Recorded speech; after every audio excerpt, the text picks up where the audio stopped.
इमरान खान की बहनें जो हैं वो बिलाहिर बोल पड़ी हैं। जो सूरत हाल है, जिस तरह उनकी मुलाकात रोकी गई है, जिस तरह उन्हें अडयाला जेल जाने से रोका गया है, इसके अलावा जो पाकिस्तान तहरीके इंसाफ की लीडरशिप जो कर रही है उस हवाले से वो बोली हैं। और लॉन्ग मार्च जिसका आगाज़ टांग से होना है, पेशावर से बिरसवाबी, उस हवाले से भी उन्होंने अपना मौक़िफ़ दिया है, अपनी राय दी है।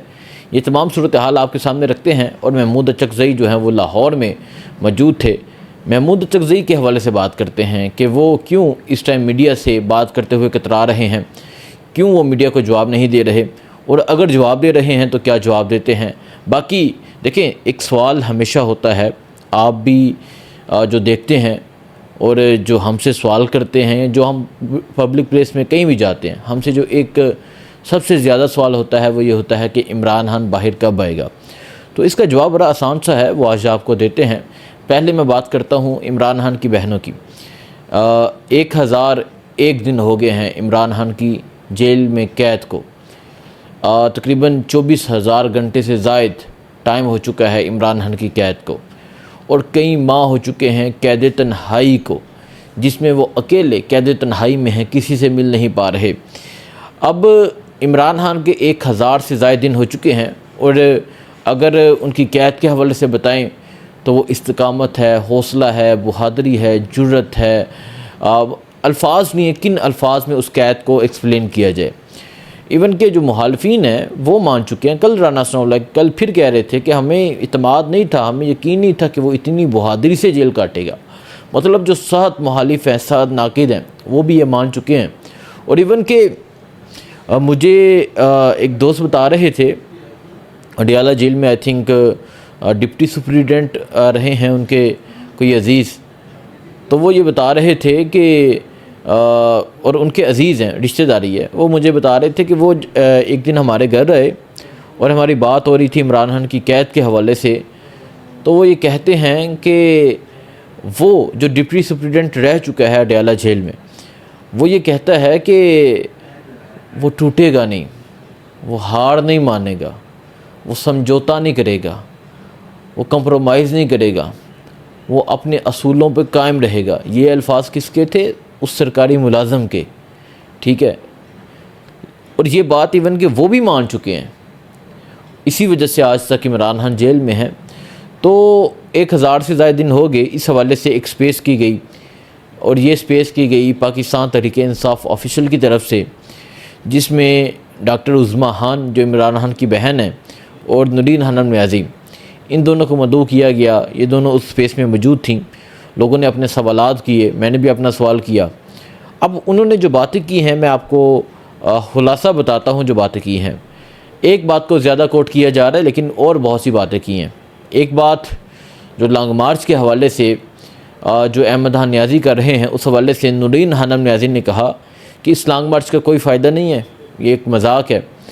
खैबर पख्तूनख्वा में जो लोग हैं उन्होंने इमरान खान को वोट दिया है, और खैबर पख्तूनख्वा में लॉन्ग मार्च करके लोग तंग होंगे तो नुकसान किसका होगा? खैबर पख्तूनख्वा हुकूमत का होगा, जो इमरान खान की हुकूमत है, और इमरान खान का होगा। इसके अलावा वो कहती हैं कि एजेंसी तो चाहती ही यही हैं कि खैबर पख्तूनख्वा में ऐसी सूरत हाल पैदा की जाए। तो अगर आपने कोई लॉन्ग मार्च करना है तो आप पंजाब में आएँ, पंजाब में आके लॉन्ग मार्च करें। ये तो नूरीन खानम न्याज़ी ने कहा, और ये उनका मौक़िफ़ है। मतलब अगर हम किसी एक वर्कर से बात करें तो पाकिस्तान तहरीक इंसाफ के किसी वर्कर का मौक़िफ़ अलग हो सकता है। अगर किसी क़यादत की बात करें तो किसी और का मौक़िफ़ अलग हो सकता है। जैसे जुनैद अकबर का मौक़िफ़ ये था कि हम इसकी तइद करते हैं, हम इसकी हमायत करते हैं। तो इसी तरह ये नूरीन खानम न्याज़ी का मौक़िफ़ ये है कि खैबर पख्तूनख्वा में करने का कोई फ़ायदा नहीं है, अगर आपने करना है तो आप पंजाब में। अब क्या अहमद खान न्याज़ी इसके बावजूद इस लॉन्ग मार्च को कंटिन्यू करते हैं या नहीं करते, ये अहम है। और जमरूद जो वज़ीर आला सुहेल अफरीदी का हल्का है, वहाँ उन्होंने एक जिरगा बुलाया है, और इसी के साथ साथ सुहेल अफरीदी ने भी एक जिरगा बुलाया है। सुहेल अफरीदी ने जो जिरगा बुलाया है उस हवाले से बताता हूँ, लेकिन पहले मैं जो बहनों ने बातें की वो आपके सामने रख दूँ। एक तो चीज़ वाज़ेह हो गई कि बहनें इस लॉन्ग मार्च के हक़ में नहीं है। अब दूसरा, उन्होंने एक बात बार बार की, वो है अडयाला की।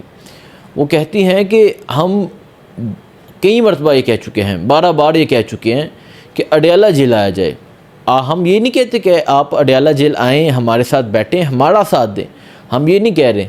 हम कह रहे हैं कि आप इमरान खान का साथ दें, आप उस इंसान का साथ दें जिस इंसान का नाम लेके आपने वोट लिए हैं। और अगर आज आपने इमरान खान के लिए कुछ ना किया तो आप ये बात भूल जाएं कि लोग आपको नेक्स्ट अगली मरतबा फिर वोट देंगे। ये नूरीन खानम न्याज़ी ने कहा। और इसके अलावा डॉक्टर उज़्मा खान, लेकिन डॉक्टर उज़्मा खान के हवाले से जब हम अलीमा खान के पास बैठते हैं अडयाला जेल, तो वो एक बात बार बार कहती हैं। वो क्या कहती हैं कि डॉक्टर उज़्मा हम सबसे ज़्यादा ख़तरनाक हैं। और कल डॉक्टर उज़्मा ने किया भी, इवन कि आमर मुग़ल आए स्पेस में तो वो आके बताने लगे मैंने ये प्लान दिया। तो डॉक्टर उज़्मा इतनी गहरी नज़र है, उन्होंने कहा कि आप वही हैं जो ये कह रहे थे कि इमरान खान की बहनों को गिरफ़्तार क्यों नहीं किया जाता। आमर मुग़ल कहते हैं जी जी। तो वो फिर सवाल करती हैं कि बताएं कि हमें क्यों नहीं गिरफ़्तार किया जाता। तो फिर वो जो आमर मुग़ल हैं, जो इस्लामाबाद रीजन के, इस्लामाबाद के प्रेसिडेंट है PTI के, पाकिस्तान तहरीक इंसाफ के टिकट होल्डर थे, फिर उनके पास कोई इसका जवाब नहीं था, वो खामोश रहे। वो कहते हैं मैंने लिख दिया ट्वीट। उन्होंने कहा नहीं बताएं, आप कह रहे थे कि खान की बहनों को गिरफ़्तार क्यों नहीं किया जाता, मुझे वजह पता है, तो आप वजह बताएं।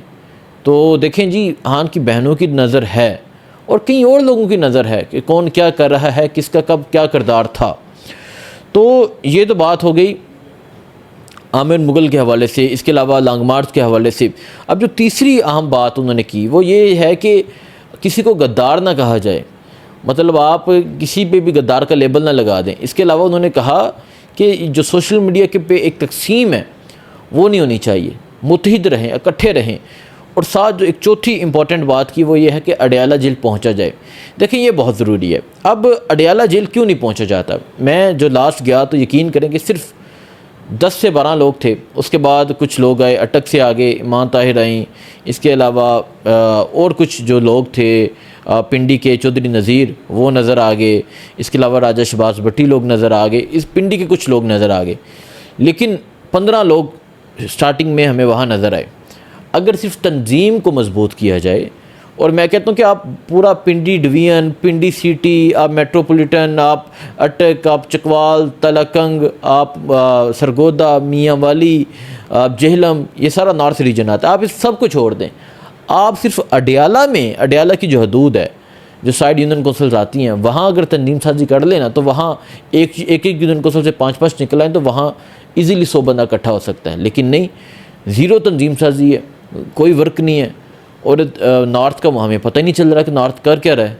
हालांकि जो अडयाला में पहुंचने के लिए या सबसे अहम जो किरदार होना चाहिए वो नॉर्थ का होना चाहिए। तो ये तो हो गया इमरान खान की बहनों के हवाले से जो उन्होंने 4 अहम पैगाम दिए। अब दूसरी बात ये है कि पाकिस्तान तहरीक इंसाफ की जो लीडरशिप है उस हवाले से भी उन्होंने बात की। उन्होंने कहा कि हमें कहा जाता है कि आपकी जो मुलाकातें रोकी गई हैं ये तहरीक इंसाफ की लीडरशिप के कहने पर रोकी गई हैं, और जब हम इनके अमली इक़दाम देखते हैं तो हमें वाकई ही ऐसा महसूस होता है कि इन्हीं के कहने पे रोकी गई हैं। और ये बहुत बड़ी बात है कि इमरान खान की बहनों की जो इमरान खान से मुलाकात रोकी गई है, इसमें कोई बाहर के किसी बंदे का हाथ नहीं है, बल्कि इसी लीडरशिप का हाथ है। वो ये चाहते हैं कि ये अंदर ना जाएँ, अंदर से पैगाम बाहर ना आए। और इसका वाज़ेह सबूत है कि ये कोई काम नहीं कर रहे। मतलब मैं ये सवाल करता हूँ, मैंने पहले भी कहा था कि मुझे कोई बताए, रियाज फतेहाना पाकिस्तान तहरीक इंसाफ के टिकट होल्डर थे, जीते हैं, कहाँ पर हैं? और 2 जो जंग से हैं, अमीर सुल्तान, महबूब सुल्तान, कहाँ पर हैं? और इसके अलावा और बहुत से नाम हैं, वो कहाँ पर हैं? मतलब मैं नाम लेना शुरू करूँ तो मैं इस पर थोड़ी रिसर्च करूँ तो मैं आपको बता दूँ जिनको मैंने खुद कभी नहीं देखा। हाई कोर्ट में आखिरी समाअत हुई, कहाँ पर थे पाकिस्तान तहरीक इंसाफ के MPs, MNAs कहाँ पर थे? तो ये सिर्फ मेरा सवाल नहीं है, ये बहनों का भी यही सवाल है। और हर जो एक कॉमन पाकिस्तानी जो तहरीक इंसाफ का जो सपोर्टर है वो ये समझता है कि ये इनका कोई किरदार नहीं है। अब दूसरी बात अगर मैं करूं तो वो वज़ीर-ए-आला सुहेल अफरीदी के हवाले से, वज़ीर-ए-आला सुहेल अफरीदी ने एक जरगे का ऐलान किया, जो ड्रोन हमले हुए हैं उन्होंने जरगे का ऐलान किया। उन्होंने कहा कि मैं जो कबायलियों का जरगा बुलाऊँगा और इस हवाले से फ़ैसला किया जाएगा। तो अब देखते हैं इस पर क्या होता है और इस जरगे में क्या फ़ैसला किया जाता है। और साथ ही साथ में महमूद अचकज़ई की बात करें तो मैंने सवाल किया महमूद अचकज़ई के हवाले से, मैंने ये सवाल किया, मैंने कहा कि आपा ये बताएं कि हम अगर सवाल करते हैं महमूद अचकज़ई से तो वो कोई जवाब नहीं देते, अगर आगा सरवर सवाल करते हैं तो कोई जवाब नहीं देते, शहजाद नवाज़ सवाल करता है वो कोई जवाब नहीं देते। मतलब मीडिया को तो वो कोई जवाब नहीं देते कि वो क्या कर रहे हैं। कल उन्होंने थोड़ी सी बात की, वो कहते हैं कि हमारे मुज़ाकरात जारी हैं, हम मुज़ाकरात कर रहे हैं। बंदा सवाल करे कि तुसी 6-7 महीने तो मुज़ाकरात कर रहे हो, तुसा अचीव की कीता है, तुहानू हासिल की होया। मुज़ाकरात जब किए जाएँ तो आपको कुछ ना कुछ हासिल होना चाहिए। आप और कुछ ना हासिल करते, आप हान का इलाज तो हासिल कर सकते थे। ऐसे को आप किससे मुज़ाकरात कर रहे हैं, मुज़ाकरात कहाँ तक पहुँचे हैं, कब तक जारी रहेंगे, इसका रिज़ल्ट क्या होगा, कुछ बताया जाए। रिज़ल्ट अगर कुछ हो तो नज़र आए। कम से कम हान को हॉस्पिटल शिफ्ट किया जाता, हान की अहलिया को, बुशरा बीबी को हॉस्पिटल शिफ्ट किया जाता, लेकिन नहीं। और कोई इस पर अमली कुछ भी नहीं है, सिर्फ यह है कि मुज़ाकरात कर रहे हैं। कब तक करेंगे, कोई डेडलाइन बता दें, कोई टाइमलाइन बता दें कि यहाँ तक करेंगे, अगर कुछ ना हुआ तो फिर हम एहतजाज करेंगे, क्योंकि एहतियात दिया गया है ना। तो बहनों से मैंने यही सवाल किया कि आपको, हमें तो कुछ नहीं बताते, आपको क्या बताते हैं। तो बहनों ने कहा, उज़मा खान उस पर बोली, वो कहती हैं कि जितना आपको पता उतना ही हमें पता है, हमें भी इसके अलावा कुछ नहीं बताया जाता। तो आप अंदाज़ा लगा लें कि ये कितने सिंसियर होकर इस पर काम कर रहे हैं, आप खुद इस पर सोच लें। बाकी जो सूरत हाल है, बाकी सूरत हाल जो होगी वो आपको बताएंगे तरीक़ इंसाफ़ की लीडरशिप क्या करती है। लेकिन बहनों ने कई चीज़ें क्लियर कर दी हैं। अगेन रिपीट कर दूँ, लॉन्ग मार्च के हवाले से क्लियर किया है, उन्होंने अडयाला के हवाले से बात की है, उन्होंने मुलाकात के हवाले से बात की है, और उन्होंने जो डिफरेंस है, जो एक लड़ाई है, उस हवाले से बात की है। बाकी जो चीज़ें होंगी आपके सामने रखी जाएंगी। दुआ में याद रखें। अल्लाह हाफिज़।